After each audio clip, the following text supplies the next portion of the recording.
Hello all, we're here to have a look at cross-reference quotations, what they are and why they're useful for you. So a cross-reference quotation is an important part of writing a successful academic essay. This is not just for English, but for the span of your subjects, all of which will have essay-based components if you take them through and up to degree level, and many of which will have essay-based components at A level or IB level as well. So first things first, what is a cross-referential quotation? So this is when we're writing an analytical, a PEE paragraph in an essay, and we use a quotation that references a different part in the chapter or scene you're focusing on, or it references a different part of the text entirely from either earlier or later in it. And you do this to provide additional evidence for your argument or to show the scope of the issue or idea you are exploring. So to give you an idea of what we mean, I've used an example from Romeo and Juliet.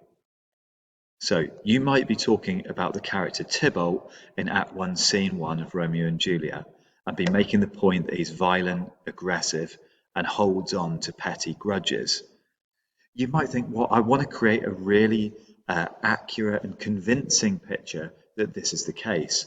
I want to show my whole text knowledge.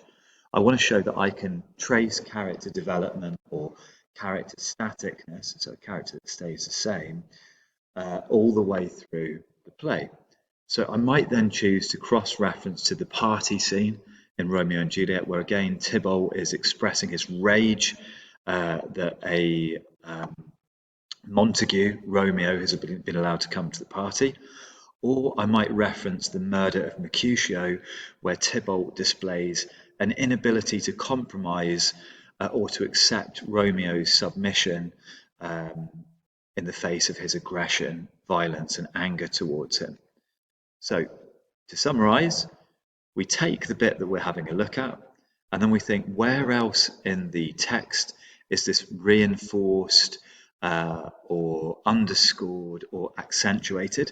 Or it might be, where else in the text is this contradicted or another dimension to this is seen? So that is the what, but I think just as important a question is the why. So why should you use cross-referential quotations? First of all, it provides valuable additional proof and evidence about your argument. So it gives your essay and your argument and your ideas extra validity. Number two, it shows that you're able to trace the threads of themes that run throughout a whole text, not just consider the particular moment that you are looking at. Okay, so it might be that you see a character who is depicted as romantic and emotionally attached in a particular act, but that's actually isolated there. That's a change in character or a break in character. So you would then need to reference to other parts of the text to show that it's a break in character or an aberration. Number three, again, it demonstrates your ability to analyze a text as a whole, such as by referencing back or forwards to a character's words or behavior to discuss whole text characterization. So like with point number two here, or the why number two, it's about tracing things throughout a text and showing that you get that a character doesn't just exist in one time and place, but actually they are literary creations or devices of the writer that are developed throughout a text, either being dynamic and changing or static and remain the same. Same with the theme.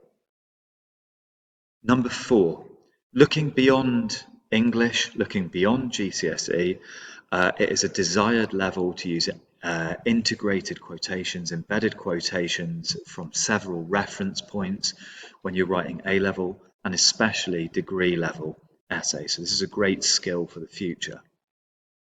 Last of all, for the here and now, it's a really important part of the GCSE mark scheme. So what we're going to have a look at next is a PEE paragraph about the play Macbeth and see where a candidate could have put in cross references and why they should have put them in there. We'll give this paragraph a quick read through, and you'll see in red I've highlighted areas where a cross-reference quotation could be included. So this is a decent paragraph, but it could be made a lot better through the use of cross-referential quotations. So let's have a look. Firstly, it's evidence that Shakespeare presents the character of Lady Macbeth as a deeply ambitious person that breaks the Jacobean gender stereotypes and how she becomes the dominant partner in her marriage with Macbeth. Now we have our first main quote. Your face, my Thane, is a book where men may read strange matters. Here it is clear that Lady Macbeth advises Macbeth about his actions. This also implies how Lady Macbeth comes across as more dominant, as she is the one who acts more masculine and in control, completely contrasting the stereotypes of Shakespeare's time. So far, so good, a valid interpretation of the quote. But then the candidate begins to expand their analysis.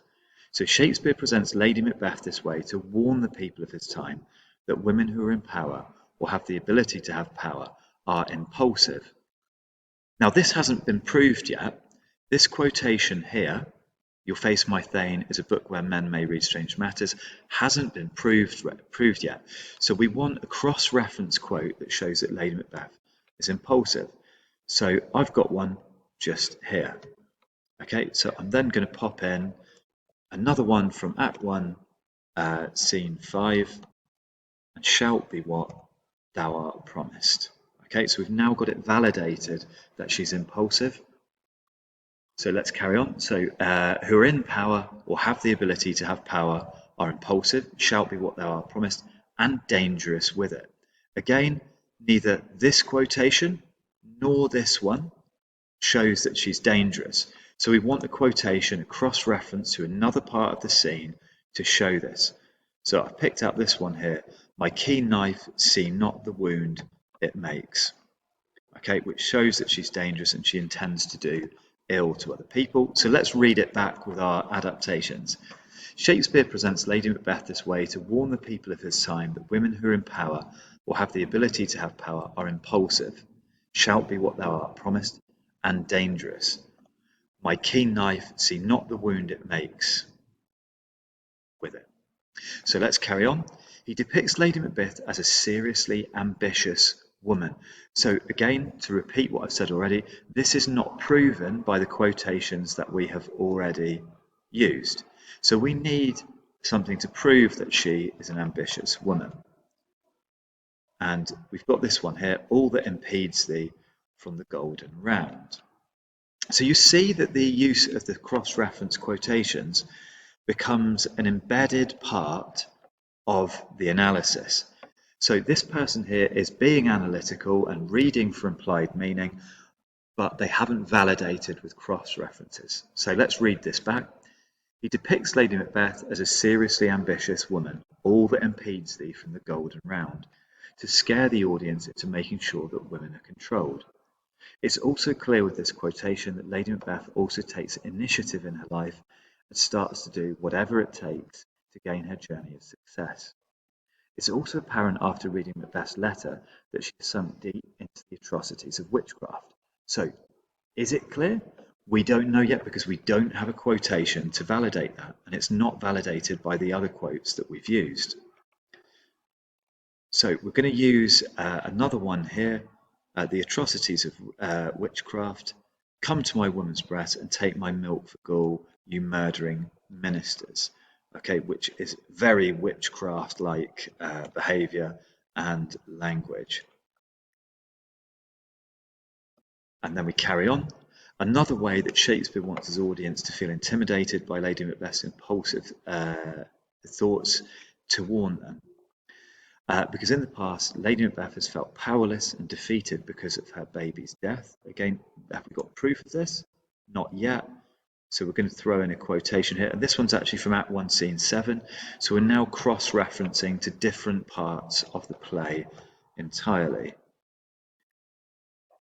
So I've given suck and know how tender it is to love the babe that milks me. We've now got this validated. We've got cross-reference to another part of the play. She wants to change that and wants to feel empowered. Does she want to feel empowered? I agree with what the person's written here, but I don't have any evidence of that.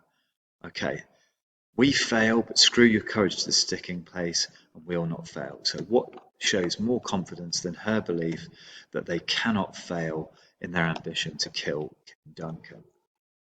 So, we've now got validation for all of the ideas within the paragraph, and we're going to give it one last read back to see why that was important to do that.